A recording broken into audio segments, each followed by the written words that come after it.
messieurs, bonsoir et bienvenue à vous à ce numéro de En termes faciles. En termes faciles, une émission qui vous facilite la vie en vous permettant de mieux comprendre certaines expressions utilisées par le médecin ou le spécialiste par rapport à votre santé.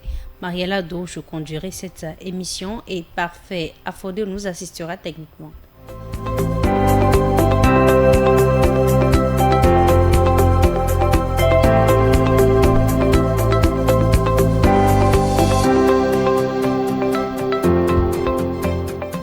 Il n'est pas rare d'entendre le professionnel de santé, plus précisément nos spécialistes de la nutrition, parler de boulimie en diagnostic ou les présenter comme un risque quand on fait recours à eux pour notre alimentation. Et vous savez qui dit alimentation, ça a plusieurs débouchés, que ce soit sur l'organisme même, sur le cerveau, sur la peau et tout le reste.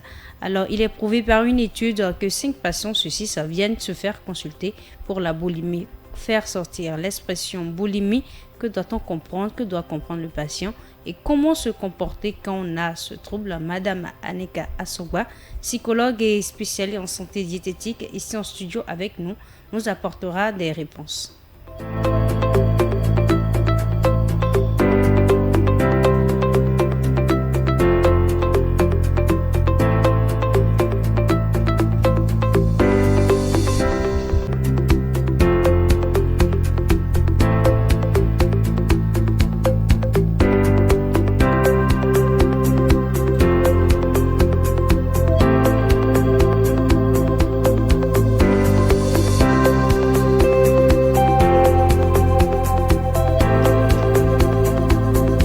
Bonsoir à vous, madame. Bienvenue chez nous. Bonsoir, madame. Merci d'avoir accepté notre invitation. Merci à vous aussi de m'avoir invité.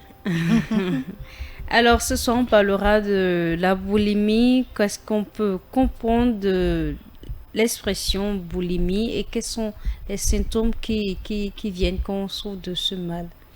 La boulimie est un trouble du comportement alimentaire qui se caractérise par l'absorption compulsive d'une très grande quantité de nourriture en peu de temps.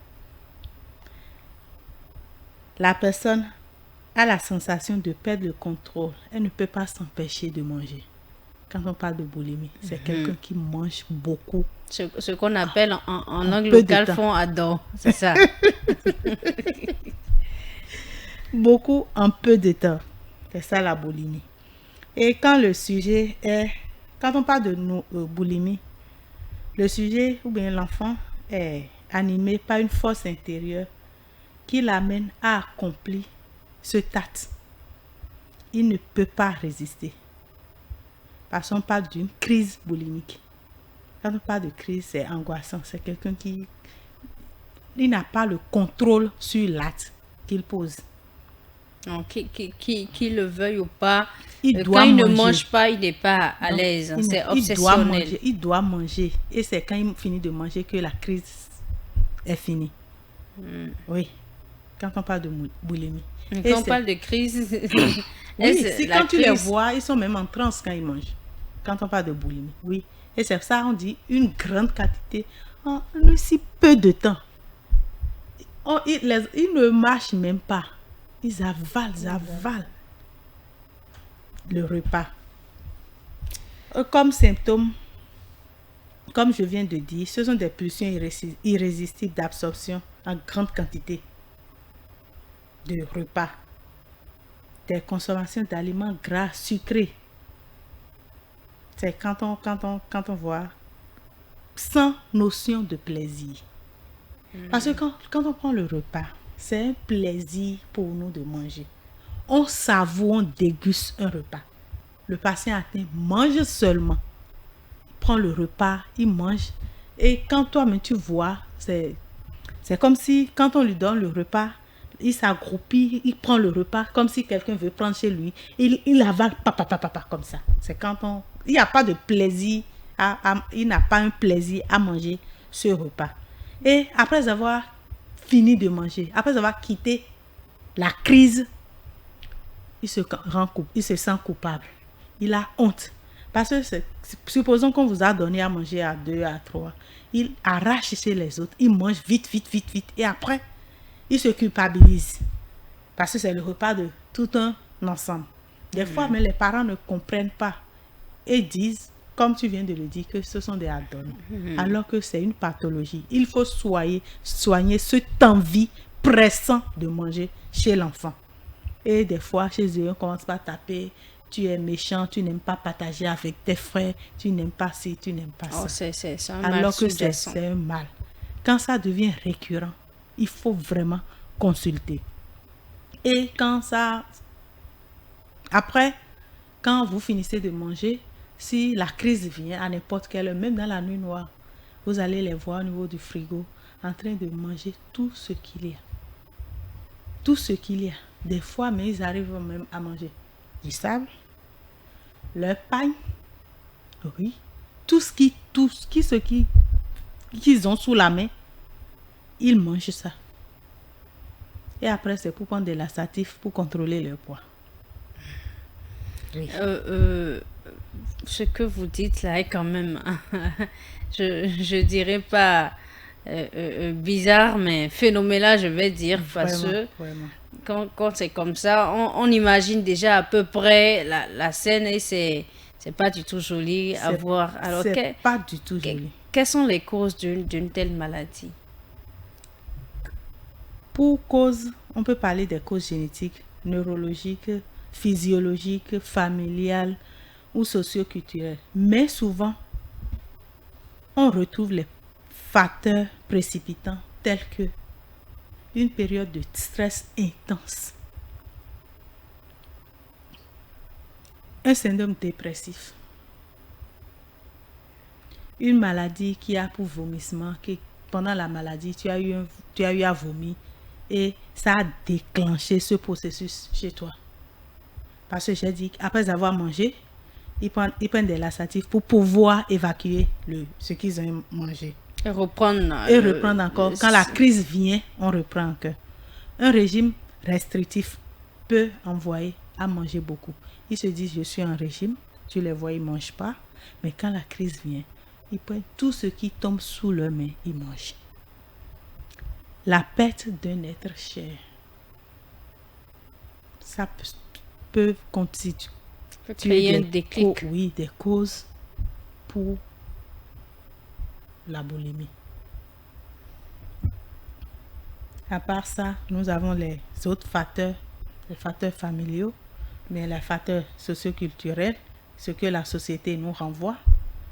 Même si chez nous, au Bénin, c'est la femme grosse, ou bien qui a de l'embonpoint, ou bien le body positif qui est plébiscité. Donc, on ne sent pas trop ça chez nous. Mais quand on souffre de boulimie, c'est l'enfant, ou bien on peut dire la maladie aussi, ça vient chez les jeunes, les adolescents, parce que quand on rentre dans l'adolescence, c'est les hormones, c'est une perturbation hormonale chez l'enfant. Et il développe des systèmes de défense pour pouvoir accepter et vivre avec. Pour ça aussi, ça peut constituer une cause pour que l'enfant commence par manger beaucoup en un temps record. Parce qu'on peut manger beaucoup. Ce n'est pas la boulimie. L'enfant qui prend une bassine de pâtes et s'assoit 1 heure et mange allègrement. C'est un enfant qui mange beaucoup. Mais quand on parle de boulimie, il y a le temps record qu'on doit mettre dessus. L'enfant mange beaucoup en un petit temps, en un temps record. C'est ça qui fait. Et on voit que c'est genre une crise, comme si l'enfant rentrait en transe sur le repas là. Et quand l'enfant finit, tu vois que l'enfant que tu as vu maintenant en train de trembler, en train d'avaler, tu le vois, l'enfant devient calme aussitôt. C'est quand la crise est finie. Quand la crise est finie, et on regarde. Qu'est-ce qui déclenche cette crise-là? Bon, supposons l'enfant est déjà dans le processus, mais qu'est-ce qui peut déclencher jusqu'au point où ça devient une routine, un cycle? J'ai dit que c'est quand on prend comme cause la perte d'un être cher. Supposons que c'est un papa qui est décédé. Il suffit que vous dites une phrase que le papa là a l'habitude de dire, qui lui rappelle des trucs, et l'enfant rentre dans cette crise et commence par, tu vois, dans une crise, et c'est le repas qu'il doit prendre d'abord avant que la crise là ne finisse, la crise là ne puisse passer. C'est vraiment, ce sont des maladies qui isolent l'enfant. L'enfant n'est pas sociable. Parce que si cette crise-là vient en société, c'est un adolescent. C'est une honte. C'est pour ça, les conséquences directes, l'enfant a honte, vraiment honte de quand la crise finit. Il se culpabilise. Il veut même se cacher. Qu'est-ce que j'ai fait maintenant? Qu'est-ce que j'ai fait maintenant? On lui explique, si les parents comprennent. Sinon, dans les autres cas, c'est les bastonnades, les injures qui s'ensuivent. Et il se dit qu'il est différent des autres enfants. Et il commence à s'isoler. On a dit que le syndrome dépressif peut être une cause. Ça peut aussi être une conséquence pour l'enfant. Parce que quand on voit que c'est toi qui fais ça tout le temps, il commence à s'isoler et il devient dépressif. Donc la famille, comme je le dis souvent, il faut observer son enfant. Si tu observes l'enfant, tu vois que la manière dont l'enfant, le rapport que l'enfant a avec le repas est différent de ce qu'on doit avoir normalement. Il faut consulter un spécialiste. Si c'est un enfant, va voir un pédiatre qui peut faire le diagnostic et t'envoyer vers ceux qui peuvent récupérer l'enfant, dont un psychologue, pour que, après avoir fait tout ce qui est médicamenteux, la prise en charge psychologique aide l'enfant à voir la cause de ce mal. Si on revient toujours à la perte d'un parent, et si on voit que c'est la mort de papa ou bien d'un être proche à l'enfant qui a déclenché cette crise boulimique, on vient, on fait le deuil avec l'enfant. C'est tout un processus pour que l'enfant puisse s'en sortir, puisse récupérer et reprendre à vivre. C'est parce que si on ne finit, on ne détecte pas la cause et on ne guérit pas de ça, l'enfant va tout le temps continuer. Même penser à son père, ça peut l'emmener dans la crise. Ça dépend des causes de la maladie. Vous avez, tel que vous avez eu à le dire, vous avez dit que le fait d'être stressé, le fait de perdre un parent proche peut déclencher ce processus-là. Mais dans les causes, vous avez eu à énumérer aussi les causes génétiques. Dans ce genre de cas, comment est-ce qu'on peut faire le lien, le rapport entre l'alimentation, la génétique et la psychologie? Quand on parle de causes génétiques, on va parler des modifications neurologiques et métaboliques qui régulent l'appétit chez l'enfant. Donc, c'est quand tu viens au niveau de la boulimie, comment on peut voir si l'enfant, la cause de la maladie de l'enfant est génétique? C'est ce que tu veux demander.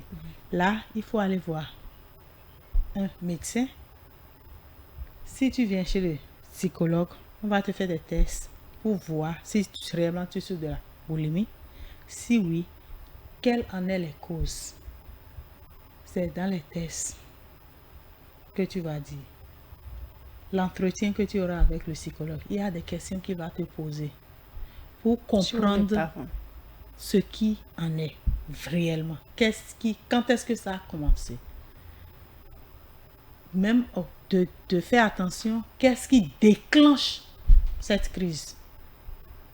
Et si tu finis, tu vois tout ça là, on peut de là voir si c'est vraiment génétique ou si c'est familial. Génétique, ça veut dire que tu n'y es pour, il n'y a pas de cause externe comme ça. c'est les hormones, Ce sont les gènes les gènes qui en sont responsables. Donc tu ne peux pas, on peut là maintenant, avec un traitement médicamenteux, peut-être que c'est le déficit de telle ou telle hormone qui engendre ça, avec un traitement médicamenteux, l'enfant pourra s'en sortir. Quand on parle du côté génétique, du côté familial, on peut faire une thérapie familiale avec tous les membres de la famille pour pouvoir expliquer le mal-être de l'enfant et permettre à tout un chacun de nous de comprendre ce que c'est que la maladie, la boulimie. Parce que si tu comprends bien, tu pourras aider l'enfant à s'en sortir. C'est tous les membres, l'environnement immédiat de l'enfant. Et après, on travaille sur l'être lui-même. Parce que quand on parle de société, ce n'est pas tout qu'on peut contrôler. Il y a d'autres informations qui vont parvenir à l'enfant. Comment prendre ces informations, les digérer et vivre avec. Parce qu'on ne peut pas changer tout le monde. Mais toi, on peut t'amener à comprendre les autres, à ne pas prendre en compte tout ce que les gens disent. Comme je le dis, les réseaux sociaux, c'est pas trop bon pour... En gros, le complexe, la mauvaise estime de soi aussi peut entraîner à la boulimie. Oui, si tu n'as pas une forte estime de toi, tu dis qu'il faut avoir tel ou tel aspect pour être accepté dans la société, alors que la société est faite de tout. Tu peux ingérer des trucs que tu ne dois pas manger. Tu ne dois pas prendre pour pouvoir... Parce qu'après la crise, ils prennent des laxatifs pour pouvoir encore éliminer tout ce qu'ils ont mangé. Mais comme c'est fréquent, des fois, mais il y a des crises qui viennent jusqu'à 5-10 fois dans la journée. L'enfant boulimique prend du poids et ne s'aime pas du tout. Donc, on va lui apprendre à s'aimer, à aimer son corps d'abord. Parce que si tu ne l'aimes pas, tu ne peux pas l'entretenir. Et on lui fait un rééquilibrage alimentaire. La renutrition, parce que c'est quelqu'un qui mange de tout, même des éléments qui ne sont pas comestibles. Parce que dans la crise, c'est tout ce qui tombe sur leurs mains qu'ils ingurgitent. Donc avec ça, il faut que l'enfant, on lui apprend à s'aimer lui-même d'abord, aimer son corps pour pouvoir s'imposer dans la société. Vraiment pour pouvoir s'imposer dans la société. Parce que si tu ne t'aimes pas, tu ne peux pas te faire aimer par autrui. Et quand on parle de la puberté, c'est une période où, avec les hormones, les jeunes sont vraiment influençables. Et tout ce qu'ils voient, on veut faire, ou bien on veut être comme. Ils finissent la crise, ils montent sur leur portable et vont encore chercher des informations. Mais on vous dit, mais c'est une maladie, c'est une pathologie. On peut vous en guérir. Rares sont ceux qui acceptent et qui disent que c'est une maladie. Il y a possibilité d'en guérir alors? Oui, on peut vraiment en guérir. Vous avez eu à dire qu'il faut un rééquilibrage. Il faut revoir l'alimentation de cette victime-là. Oui. À part ça, quel autre traitement il faut? Dans le traitement de la boulimie, il est important que la prise en charge se fasse de manière pluridisciplinaire. Elle doit être adaptée à chaque patient et à l'intensité de la trouble. Il y a des cas. Oui. C'est graduel. Oui, c'est graduel. C'est vraiment graduel. Il faut donc un traitement médicamenteux, comme je viens de le dire, et un traitement psychologique. Chez le psychologue, l'objectif va être de reconnaître, au-delà des actes symptomatiques, la souffrance psychique du patient. Différentes psychothérapies sont envisageables. Okay. Sur ça, j'aimerais dire qu'il est important de faire le dépistage précoce de la boulimie pour éviter les risques d'évolution sous une forme chronique de la maladie et prévenir les complications physiques et psychiques. Parce que des fois même, ils arrivent même à se taillader eux-mêmes la peau. Donc, il faut vraiment que l'enfant qui souffre de ça soit pris en charge vite pas des spécialistes. Dès les signaux d'alerte. Dès les signaux d'alerte. Ok. On a parlé de ces enfants, ou non pas forcément des enfants, mais de ces patients-là qui souffrent de la boulimie. Qu'en est-il de leur entourage? Parce qu'il est, il est normal qu'on puisse dire que leur comportement ou leur état a un impact sur l'entourage. Comment est-ce que l'entourage vit ces troubles alimentaires-là? Comme je viens de le dire, c'est une maladie qui n'est pas connue. Si le parent n'est pas un peu instruit, l'enfant là est bastonné tout le temps. Mais si le parent est instruit, le parent peut envoyer l'enfant pour une prise en charge.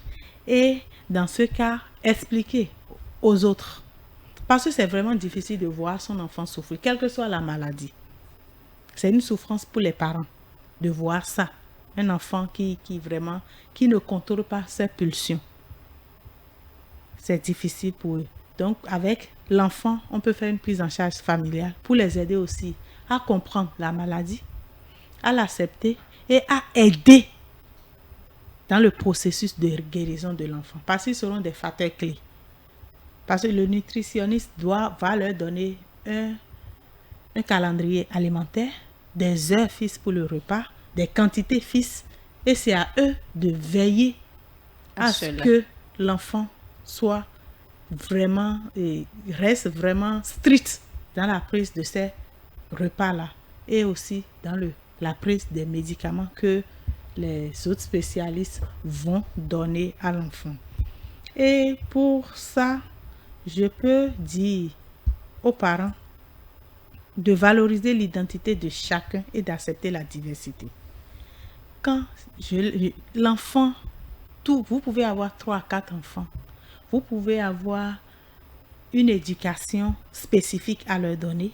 La manière que vous allez donner à l'enfant A serait différente de la manière dont vous allez donner à l'enfant B, compte tenu des spécificités de chaque enfant. Et c'est pour ça que je demande aux parents d'observer. Observez vos enfants. Ils vous montrent comment les éduquer. Si tu vois cet enfant, quand on crie sur lui, il se renferme, il s'offusque et il ne fait pas ce qu'on dit. C'est un enfant qui est ouvert au dialogue. Parle-lui. Parce que quand on parle de boulimie, ça fait partie des causes, les parents. Le fait de comparer tel enfant à tel enfant. Le fait de dire, il y a des parents même inconsciemment qui ne commandent que l'aîné. Le second, bien le dernier, lui là, il ne pourra rien faire. On ne peut jamais dire ça à son enfant. Il faut être positif. Et quand on parle des sanctions aussi, il faut y mettre la discipline positive. Tu n'as pas besoin de taper l'enfant tout le temps. Parle à l'enfant, observe l'enfant. Voici, il y a des enfants, il suffit de leur promettre quelque chose et ils vont faire tout ce que tu demandes. Il y a des enfants, il suffit de leur dire de très belles phrases. Tu es beau, hein? Mais toi tu travailles très bien, tu es gentil. Hein? Ça, c'est mon enfant. C'est mon enfant, ça. Des paroles valorisantes à l'enfant. Parce que ce sont des crises qui détruisent la personnalité de l'enfant d'abord. Et les graves conséquences, ce sont des conséquences psychiatriques. L'enfant peut, lors d'une crise, commencer les crises psychiatriques et rentrer dans une maladie. Donc, ce que je dirais aux parents, c'est valoriser l'identité de chaque enfant et accepter la diversité, réévaluer ses propres croyances sur la notion du poids idéal. Les réseaux sociaux, certes, mais nous aussi parents. Il faut vraiment, ce n'est pas parce que l'enfant grossit trop à la puberté qu'il faut commencer par lui dire, il faut diminuer de poids, il faut faire ci. Non. C'est un enfant qui croit. Valoriser le plaisir dans les activités et la prise de repas. Le repas doit être un plaisir, ce n'est pas une corvée. Il faut manger avec plaisir. Ce n'est pas manger parce qu'on doit manger. Ils ont dit de manger, tu dois manger. Non, il faut avoir du plaisir à manger. Les remarques sur l'apparence et la forme du corps aussi. Éviter de faire les comparaisons entre les enfants. Encourager les enfants à ne pas se focaliser sur leur apparence. Et sur ça, je dis souvent aux parents, les enfants, il faut voir faire. Si tu es une maman qui prend les thés minceurs tout le temps, tu renvoies à l'enfant que la femme grosse n'est pas une bonne femme. Tu peux expliquer à ton enfant, pour ma taille 1m58, je dois avoir au maximum 65 ou 60 kilos avec l'IMC. Mais je suis à 75 kilos. Il me faut redescendre à 65 ou 62 pour mon bien-être physique, mental et émotionnel. L'enfant comprendra. Mais si tout le temps, je veux maigrir, je veux maigrir, je veux maigrir. Prévenir le harcèlement et les moqueries, en particulier à l'école. Il faut apprendre à l'enfant et lui dire que ta fille est grosse, tu dis. Quand tu iras à l'école, il y a des enfants qui vont te dire que tu es grosse. Ne fais pas un cas. Toi, tu es ma fille. Je t'aime comme tu es. Toi, tu es mon enfant. Je t'aime comme tu es. Donc, alors, je veux vous poser une petite question curieuse. Tout à l'heure, vous étiez en train de parler dans le traitement médicamenteux à suivre. Vous avez dit que le spécialiste de la santé peut imposer des heures auxquelles il faut manger. Et quoi est-ce qu'il faut manger? Bon, dans ce cas, moi, je vois ça comme un régime pour quelqu'un qui est habitué à manger à chaque fois que l'envie le prend ou la crise commence. Oui. Comment est-ce qu'il peut vivre à cela? L'enfant qui souffre de la boulimie, oui, l'enfant peut vivre à cela. Parce qu'il y a déjà... Mais est-ce que ce n'est pas trop drastique comme mesure? Non, c'est un processus. Ce n'est pas le premier jour que le nutritionniste va te donner ce traitement-là.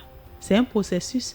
Et c'est de commun accord avec le psychologue qui va lui dire que cet enfant-là, maintenant, a commencé par s'accepter et qu'on peut y mettre une restriction alimentaire ou bien un régime ou bien... Est-ce que c'est un régime? C'est pas un régime, mais c'est un calendrier pour que ça peut même constituer 4 repas dans la journée. 4 repas des heures fixes et régulières pour que quand la crise veut venir, le psychologue lui a déjà donné des mécanismes pour ne pas entrer en crise et pour ne pas prendre des repas. Parce que là maintenant, il aurait déjà pris un repas entre-temps et il sait qu'à telle heure, il y aura tel repas. Si ça vient, tu fais tel exercice, il faut aller, ne pas être seul pour tenir, faire des activités physiques ou bien lire un roman, faire des activités pour que ton attention ne soit pas focalisée rien que sur le repas. D'accord. Merci donc à vous. Alors, en 30 secondes rapidement, quel est votre mot de la fin pour ces personnes-là qui en souffrent? On ne sait pas, peut-être vous voulez bien leur donner de l'espoir à leurs proches. Oui, la vie sociale disparaît au profit de cette pathologie qui prend toute la place. Il faut donc soutenir et accompagner le patient qui souffre de ce mal, de la boulimie, parce que c'est un processus long et difficile. C'est genre comme un sevrage pour lui. C'est long et ça prend du temps et c'est difficile. Et en cours de route, il y a le découragement qui survient et on veut tout laisser tomber. Pourquoi c'est à moi que ça arrive? Il faut que l'entourage immédiat soutienne ce patient pour qu'il aille jusqu'au bout. Merci donc à vous. La boulimie, que faut-il savoir de la boulimie? C'était le thème de ce numéro de En termes faciles. Merci de nous avoir suivis. J'étais en studio avec Madame Annika Assogba, psychologue et spécialiste en santé diététique. Merci de nous avoir suivis. Au revoir.